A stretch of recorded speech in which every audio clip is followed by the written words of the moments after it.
নমস্কাৰ নমস্কাৰ নমস্কাৰ মোৰ চিত্ৰ চাংমা পেজটোলৈ আপোনালোকক স্বাগতম জনাইছোঁ।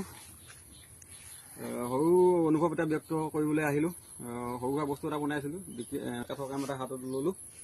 যেতিয়া কামটো কৰি থকা হয় তেতিয়া মানে বহুত নিজকে ব্যস্ত ৰাখি ধূলি মাকতি বা ৰ'দ বৰষুণ গৰমৰ কথা চিন্তা নকৰে যেতিয়া কামত লাগি থকা হয়, কিন্তু একেবাৰে শেষত কামটো শেষ হোৱাৰ পিছত নিজৰ মানে অনুভৱটোৱেই সুকীয়া। কিন্তু সমস্যা এটাই, যেতিয়া আমি কোনোবা কাম এটা কৰোঁ, কামটো শেষ হোৱাৰ পিছত আমাৰ প্ৰাপ্যটো সদায় কমেই হৈ যায়। আৰু বস্তুটো কেনেকুৱা হৈছে আপোনালোকে চাওক, দেখাব। আমাৰ অসমীয়া মানুহে বিয়া সভাৰ সজাবৰ কাৰণে যিটো বস্তু ব্যৱহাৰ কৰা হয়, ড্ৰেছিং, মানে এতিয়া মিনি ড্ৰেছিং গ্লাছ বুলিয়ে ক'ব লাগিব। তো অৰ্ডাৰ আছিলে আমাৰ বস্তুটো আমাৰ গাঁৱৰে। তো এতিয়া ডেলিভাৰী দিবলৈ যাবলৈ ওলাইছোঁ। কেনেকুৱা লাগিছে ফিডবেকটো দিবলৈ নাপাহৰিব।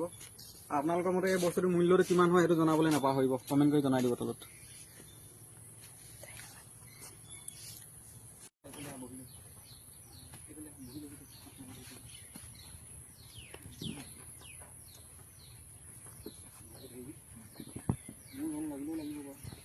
अब अलग ऊपर हाँ हाँ